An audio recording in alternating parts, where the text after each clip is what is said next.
Hello friends, आइए हम Mendel के तृतीय नियम यानी कि स्वतंत्र अपव्यूहन का नियम समझने की कोशिश करते हैं।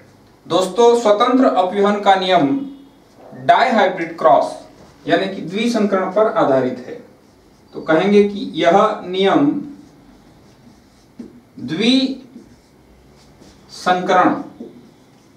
अर्थात डायहाइब्रिड क्रॉस पर आधारित है।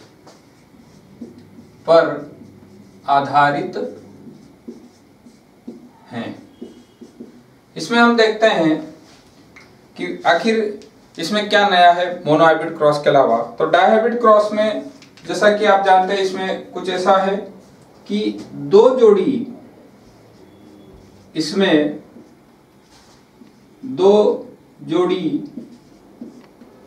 लक्षणों का अध्ययन किया जाता है। अध्ययन किया जाता है।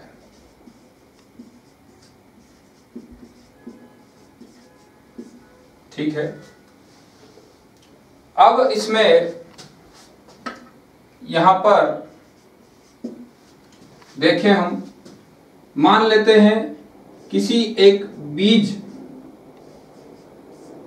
बीज के आकार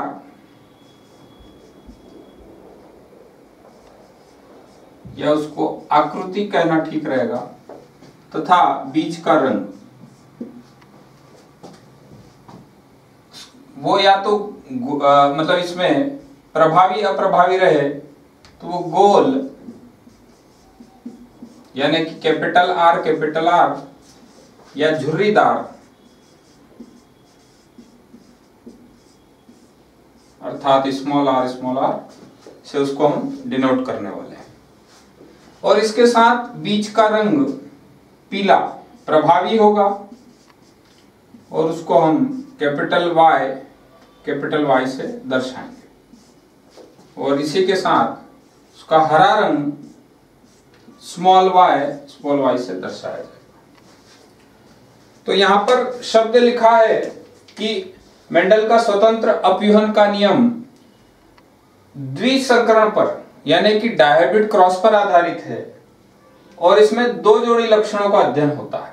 तो यहां पर दो जोड़ी लक्षण, तो एक लक्षण तो हमने सीड के शेप को लेके लिया तो वो गोल झुर्रीदार, एक जोड़ी ये हो गया, और दूसरा उसके रंग को लेके लिया तो पीला हरा, एक जोड़ी है। तो इस तरह से दो जोड़ी लक्षणों का हम अध्ययन करने वाले हैं। इसमें हम देखते हैं, मान लेते हैं कि ये प्रभावी जनक का जीनोटाइप है। कैपिटल आर बीज के गोल फिनोटाइप को दर्शाता है, मतलब ये गोल फिनोटाइप जो बनेगा उसके लिए जीनोटाइप है। और ये कैपिटल वाई बीज के रंग को निर्धारित करेगा, पीला रंग प्रभावी। इसी प्रकार से इसको हम क्रॉस करवाएंगे झुर्रीदार हरे बीज के साथ। ये झुर्रीदार हो गया और हरा बीज ये हो गया। दोस्तों, यहां पर पहले युग्मक बनने की प्रक्रिया होगी। तो किसी एक युग्मक में इन दो एलील में से कोई एक एलील आने वाला है, तो ये मानते हैं कैपिटल आर आया, मतलब दोनों में से एक। उस तरह से कैपिटल वाई में से एक वाई आया।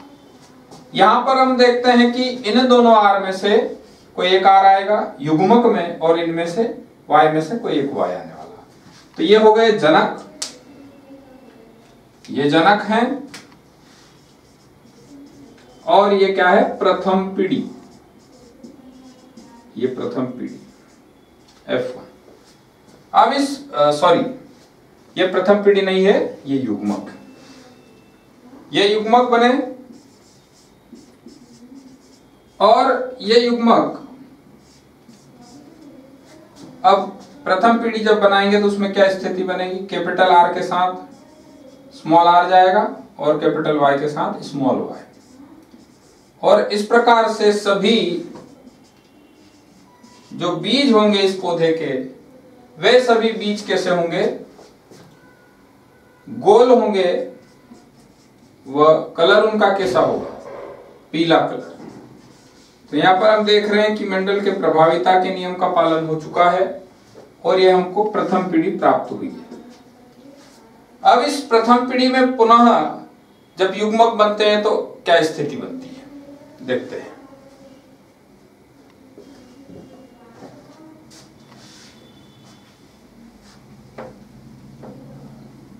अब आप यहां पर ध्यान दीजिए, ये जो प्रथम पीढ़ी है इसमें इसको लेते हैं capital R small R, capital Y small Y. तो यहां पर हम देख रहे हैं कि दो विषम युग्मज है, तो 2 टू दी पावर n वाला नियम अगर लगे तो यहां पर n दो विषम युग्मज है, इसलिए n कितना है 2।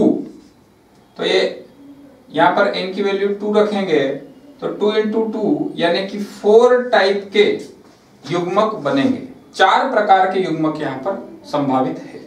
4 प्रकार के युग्मक, नर युग्मक भी होंगे और 4 मादा युग्मक भी बनने वाले हैं। अच्छा, ये जो जीनोटाइप है ये कौन सा है, अभी जो परिणाम प्राप्त हुए थे प्रथम पीढ़ी का जीनोटाइप है। अब यहां पर देखते हैं 4 प्रकार के युग्मक कौन कौन से होंगे। इस कैपिटल आर को आप 2 बार लिख लीजिए और इस कैपिटल वाई को आप 2 बार लिख लीजिए। कैपिटल आर के साथ एक बार कैपिटल वाई और कैपिटल आर के साथ एक बार स्मॉल वाई। इसी प्रकार से यहां पर इस स्मॉल आर को 2 बार लिख लेते हैं, तो स्मॉल आर एक बार कैपिटल वाई के साथ जाएगा और स्मॉल आर एक बार स्मॉल वाई के साथ। इस प्रकार हमें 4 प्रकार के युग्मक मिले। युग्मक कितने हैं, 4 प्रकार के। ये नर युग्मक भी होंगे और मादा युग्मक भी होंगे, और इनमें जब क्रॉस कराते हैं तो परिणाम कुछ ऐसा प्राप्त होता है। इसका परिणाम जो प्राप्त होगा वो यह होगा अनुपात 9:3:3:1। तो हम देख रहे हैं कि यहां पर 4 प्रकार के फिनोटाइप देखने को मिले। ये फिनोटाइप अनुपात है, तो कुछ होंगे मतलब 9 समान होंगे, 3 अलग होंगे, 3 अलग होंगे और एक अकेला अलग होगा। तो ये इस तरह से 4 प्रकार के पौधे मिलेंगे। कुल इसमें 16 पौधे देखने को मिल रहे हैं। और इसका अगर जीनोटाइप अनुपात देखेंगे तो उसमें 9 प्रकार के जीनोटाइप देखने को मिलते हैं। 9 प्रकार के वो जीनोटाइप अनुपात ये कुछ होगा।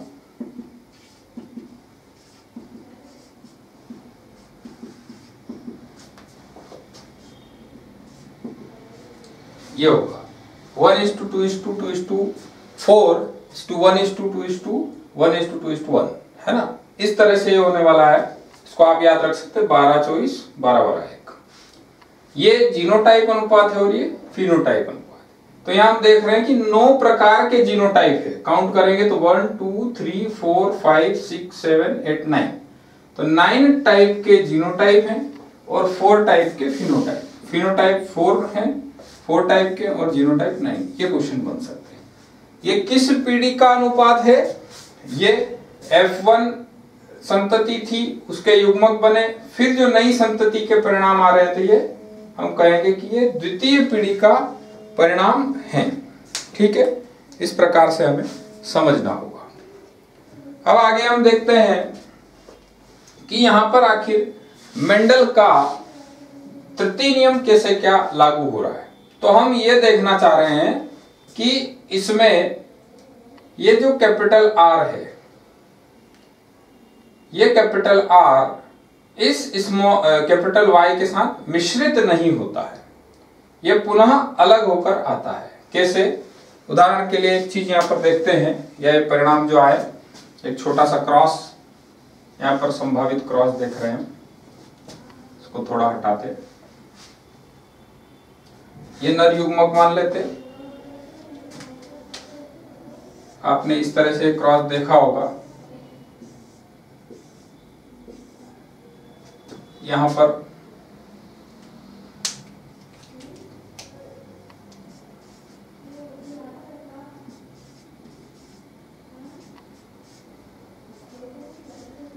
ये इस प्रकार से।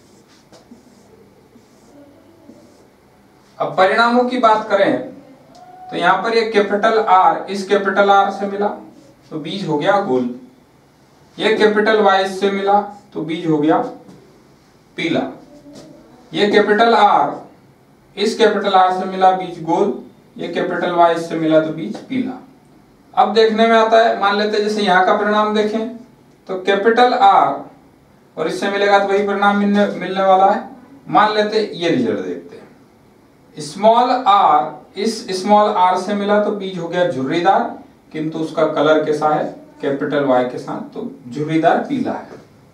तो यहां पर हम देख रहे हैं कि आर अपना अस्तित्व अलग से दिखा रहा है और वाई अपना अस्तित्व अलग दिखा रहा है। इस बात को हम समझने की कोशिश करें और इससे समझ में आता है कि ये आर इस वाई से सम्मिश्रित नहीं होता है, दोनों अलग अलग अपना काम कर रहे होते हैं। तो इसी को हम कहेंगे मेंडल के स्वतंत्र अपव्यूहन का नियम। मेंडल के इस नियम में हमको बाकी नियमों का भी पालन होते दिखता है। युग्मकों की शुद्धता का नियम का पालन हो रहा है और यहाँ पर प्रभाविता के नियम का भी पालन हो रहा है। खास बात यही है कि किसी एक जोड़ी लक्षण के जो एलील है वे दूसरे जोड़ी लक्षण के एलील के साथ सम्मिश्रित नहीं होते हैं, घुल मिल नहीं जाते हैं, जबकि वो स्वतंत्र रूप से अपव्यूहित होते हैं। इसी को कहते हैं मेंडल का तृतीय नियम अर्थात लॉ ऑफ इंडिपेंडेंट असॉर्टमेंट। ठीक है, थैंक यू।